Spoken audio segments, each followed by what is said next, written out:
Well, a little more than a month ago, one of our Two on Your Side employees noticed a post on social media from someone who is pretty famous online. It was about a crime that we heard about in other parts of the country, and we found out that it's happening here as well. Channel 2's Michael Wooten has been investigating and has tonight's Two on Your Side original.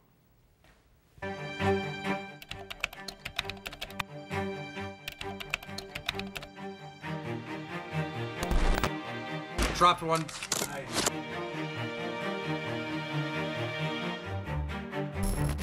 Who the hell is calling me? If you plug in your controller. Hello? Yeah, everything's fine. Did you guys get a call? And now I go to the door and say, everything is fine. What you just saw may have looked harmless, but it was a serious crime. That was no ordinary guy playing a video game. His name is Daniel Keene. He's YouTube famous with millions of subscribers.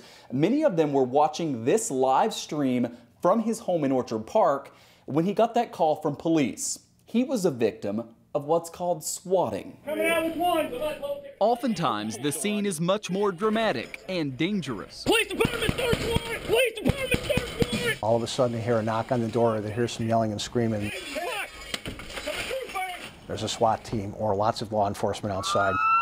Put simply, swatting is the act of making a hoax call to 911 to draw a response from law enforcement. A prank, but it's no laughing matter. These are actual swatting calls. I shot two of my coworkers who are dead. I shot him in the head and he's not breathing anymore. Where's the gun right now? It's in my hand, and I'm ready to shoot it if they come anywhere near me. When you hear that audio, you understand why police respond with full force. When SWAT shows up, it's a serious incident. Yeah, it's very serious, obviously. At that point, you're considering this incident it's basically a life or death type incident. This thing seems to have started in Hollywood. Fake calls to the homes of celebrities like Miley Cyrus, Justin Timberlake, Ashton Kutcher, Justin Bieber.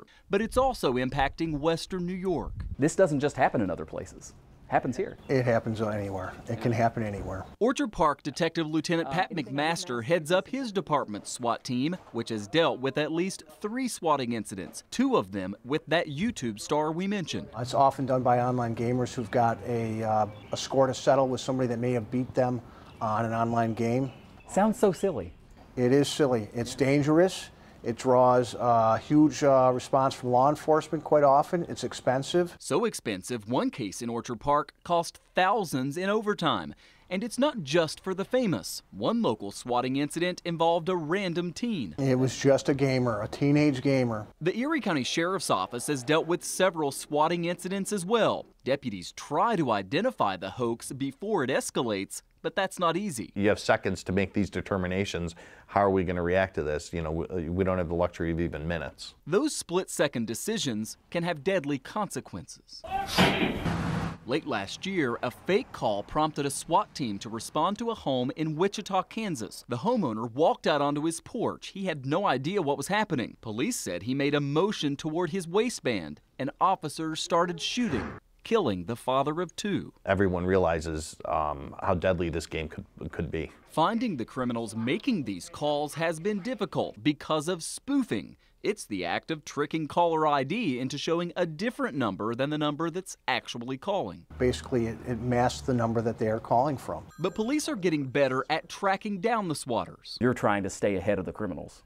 Yeah, it's going to be, it's cat and mouse. But again, luckily, the technology, the training, companies now more aggressive with their logging. All these are now in law enforcement's favor. Each arrest sending a message that law enforcement will hunt you down, hoping that deterrent will swat down the swatters. A reminder of what mom and dad probably told you years ago. It's all fun and games until someone gets hurt. And that's the real takeaway here, that swatting is a serious crime, and it will be treated that way. If you just look at that case in Kansas where the innocent man was shot to death by police, well, investigators were able to track down the suspect to Los Angeles. They extradited him, and he now faces manslaughter charges. Scott, police are really getting better each and every day at using technology and also working with the internet companies to be able to use technology to find these criminals. What about the state law? Does it specifically deal with this swatting? It doesn't specifically, but there are a lot of other laws on the books that would apply. Falsely reporting an incident, maybe even manslaughter if someone dies because of your hoax. However, one state senator has introduced a bill in Albany that would specifically deal with swatting. It would increase the penalties if this is kind of the scenario, but so far that has not gone very far in the legislative process. And we're obviously not encouraging this because we want people to know law enforcement is getting a lot better at this now. Absolutely. We didn't put anything in this story to give people ideas on how to do this. And again, law enforcement getting better at finding these people. Excellent report. Michael, thank you. Michael, thank you. You bet. Mary Ellen?